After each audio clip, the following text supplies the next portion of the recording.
Jésus, ce n'est pas n'importe qui. Un jour, je suis allé prêcher un cénacle à Koumassi, dans un quartier d'Abidjan. Pendant que je suis en train de prêcher, je fais le ministère, le feu descend. Il y a deux dames qui ont commencé à ramper. Elles rampent.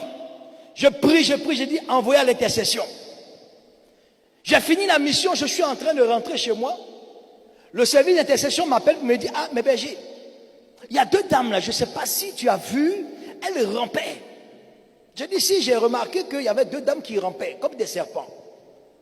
Alors, pendant qu'on était en train de prier pour la délivrance, les dames disent qu'elles avaient été envoyées dans l'assemblée pour lancer missiles sur toi. J'ai dit, mais demande à ces femmes-là si elles sont intelligentes. Oui, parce que si tu n'as pas discerné spirituellement, il faut discerner naturellement. Un Libanais qui n'est pas dans boutique, qui prêche Jésus-Christ, si tu n'as pas peur, c'est que tu n'as pas peur de Dieu. Hein? Dis à ton voisin, hey! Oh, ce matin, ce qui va se passer ici. Oh. Quelque chose doit se passer. Moi, j'ai tout laissé pour donner ma vie à Jésus. Tu vas lancer un missile. D'ailleurs, même c'est chez nous au Liban, on lance missile. Peut-être que tu ne connais pas la valeur de Jésus. Jésus, il n'est pas prophète. Il n'est pas un homme simple. Jésus, il est Dieu. Vous savez, moi-même, mes parents, mes grands-parents, si on doit faire l'arbre généalogique, là, on va arriver à Ismaël. Parce que tous mes parents sont musulmans. Je suis le seul chrétien de la famille.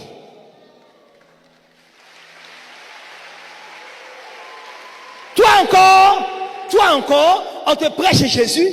Moi, on ne m'a pas prêché Jésus. D'abord, quand ça a commencé même, mes parents m'ont appelé Mohamed Noël parce que je suis né le 25 décembre. Il dit, dans le sein de ta mère, je te connaissais. Je t'avais prédestiné à de grandes choses. Et je parle à quelqu'un ce matin ici, qui a la main de Dieu sur sa vie.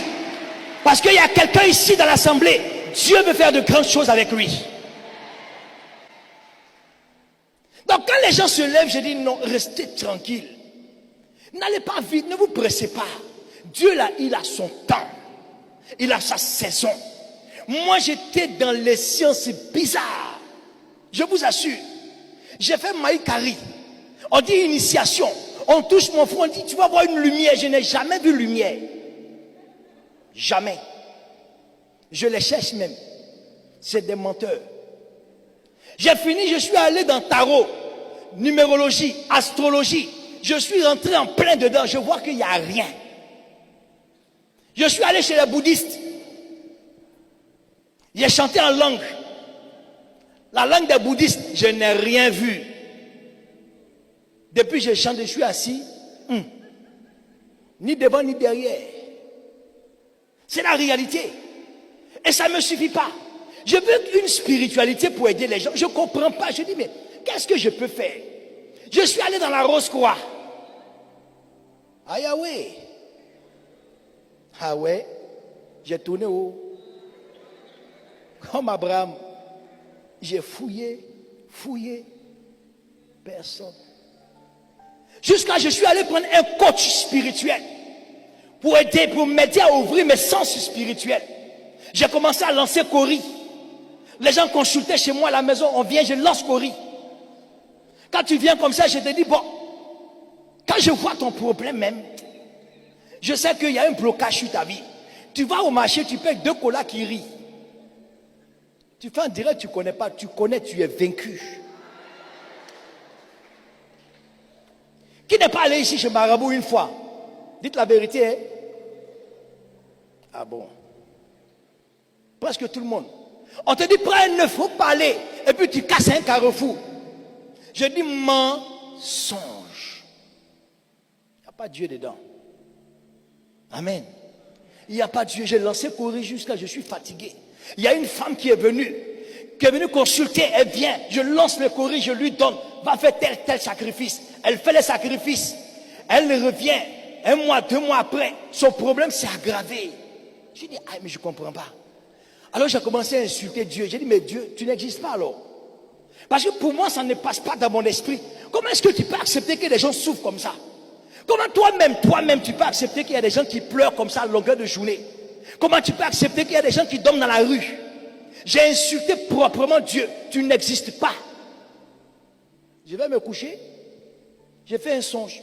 Une voix qui me parle dit, mon fils, lève-toi. J'ai dit, mais qui me parle? Il me dit, lève-toi, sors.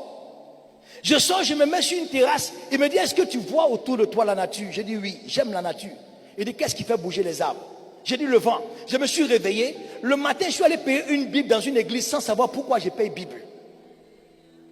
Mais après, j'ai compris que le Seigneur me dit, lui, il est comme le vent. Tu ne le vois pas, non? Mais quand il passe, quelque chose se passe. Amen. J'ai dit, ok, j'ai compris. J'ai payé une Bible. Et puis je lis la Bible. Genèse, Lévitique, Nombre, Deutéronome. Et puis j'avance. J'arrive sur les évangiles, on dit, il y a un certain Jésus, tellement puissant. Quand il touche l'aveugle voit, le boiteux marche, le lépreux est purifié, le mort même ressuscite. Je me suis mis à genoux, j'ai dit, c'est aujourd'hui pour moi à sortir.